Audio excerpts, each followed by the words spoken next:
Сега българинът е този, който вървеше напред с предните кикове. Ето сега пробва и с левите крошета. И хубаво коляно, което пована Тархан. Ето от това имаше нужда публиката в Бургас.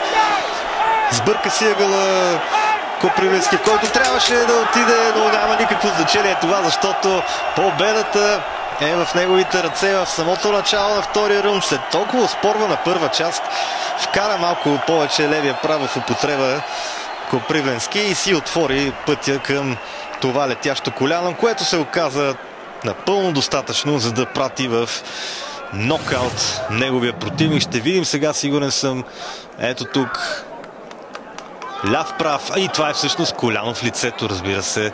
Това е причината нокаутът да дойде моментално, дори след забавянето, краткото неразбирателство на инструкциите на съдята за конкретният ъгъл, в който да отиде Копривленски.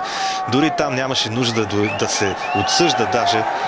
Реферът присъди нокаут, победа за Копривленски. И по най-добрия начин за тази публика се развиват мачовете определено.